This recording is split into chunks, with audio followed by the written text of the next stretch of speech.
Welcome to the Real News Network. I'm Anton Warnchuk in Baltimore. Deaths in the Gaza Strip now total 265, most of them civilians, and the first IDF soldier has died as Israel began its new ground invasion into the Gaza Strip. Israeli officials are saying that the purpose of the invasion is to deal with tunnels dug by Hamas along the border with Israel. UN Secretary General Ban Ki-moon stated, quote, "I urge Israel to do far more to stop civilian casualties. There can be no military solution to this conflict." Meanwhile, Jordan has called for a UN Security Council emergency meeting, and Prime Minister Benjamin Netanyahu is warning that the operation could widen. Now joining us to give her analysis of the situation is Phyllis Bennis. Phyllis is a fellow and the director of the New Internationalism Project at the Institute for Policy Studies in Washington, D.C. She is the author of many books, including Understanding the Palestinian-Israeli Conflict, a primer. Thanks for joining us, Phyllis. So, Phyllis, let's get your response to the news that Israel is launching a new ground invasion into Gaza. This was the escalation that everyone was expecting.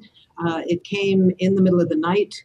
It's been a dramatic escalation in the air war in particular, as well as the ground invasion.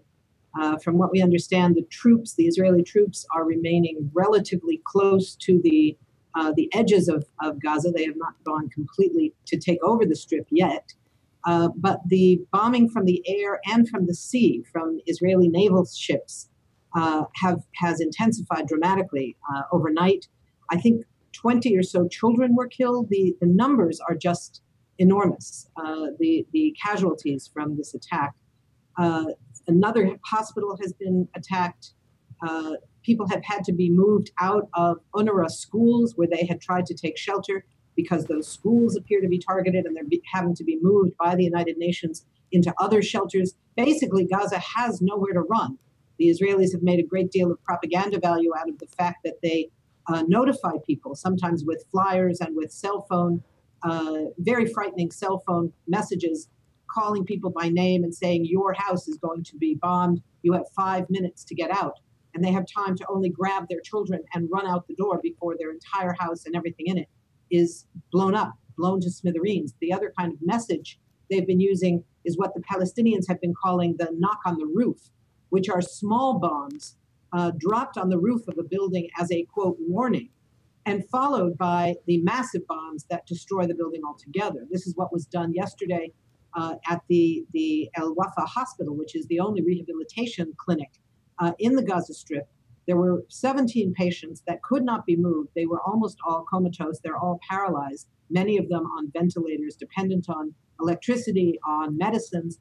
And they had the bombs dropped on their roof. This was clear evidence that this was not a mistake of what the target was. This was a deliberate targeting of that hospital. The bombs were dropped on the roof as a message, and a call came in, we're giving you an hour. They said, we can't get people out in that time. They managed to get the 17 patients out to a smaller clinic, not really able to manage the kind of care they need, but out of the building.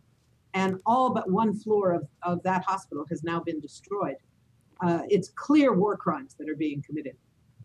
And what has the U.S. administration been doing about this over the past 10 days? I think the most that I tend to hear is that they say that Israel has the right to defend itself and that they find the deaths of Gazan civilians regretful.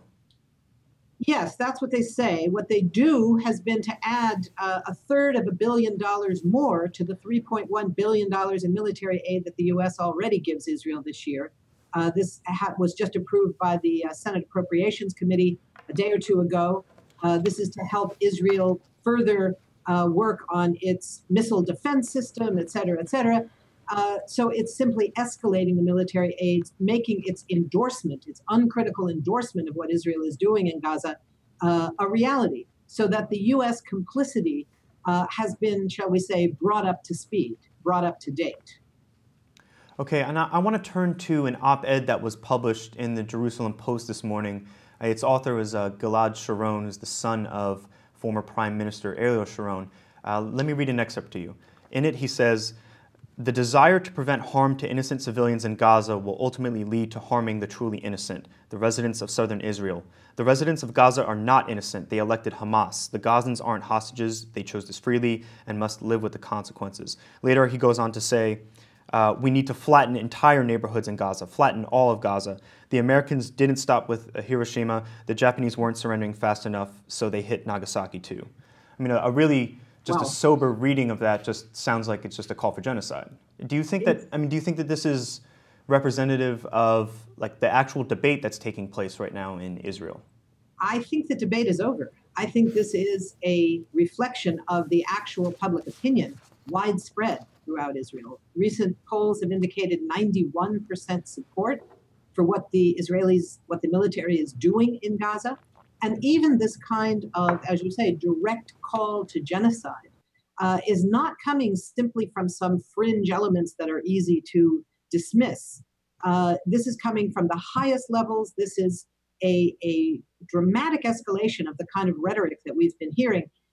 There was a member of the Knesset a few days ago who gave a major speech in which she said that that Hamas is not our enemy. The people of Gaza are our enemy, very similar to the young Sharon's view in this Jerusalem Post op-ed.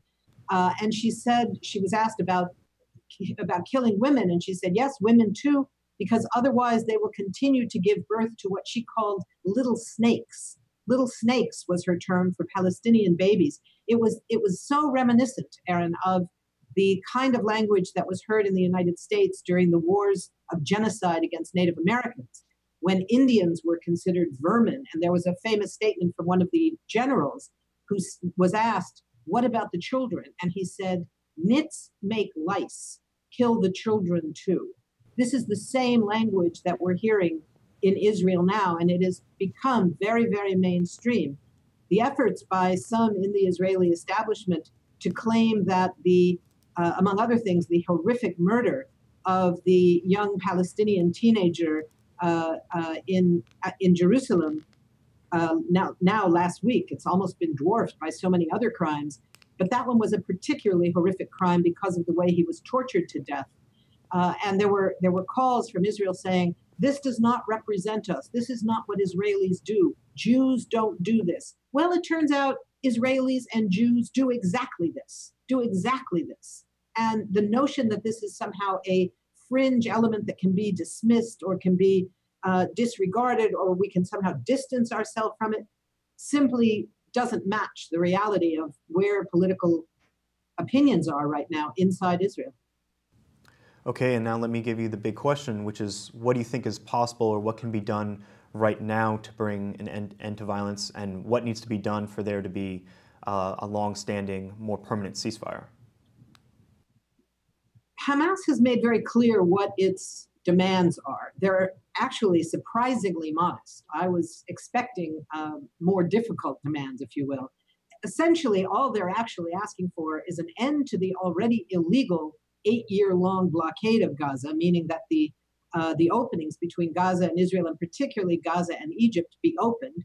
And number two, the release of prisoners narrowly defined to only those prisoners who had been released in the big prisoner exchange 2 years ago and who were rearrested in the last several weeks in the massive raids across the West Bank in which over 800 Palestinians were arrested, about 28 of them Palestinian parliamentarians, and about 50 of them people who had been released from prison in that prisoner exchange and were now picked up again, no charges brought, not charged with anything, but simply being held in prison. So they're asking that those prisoners be released and an opening of the Rafah crossing to Egypt.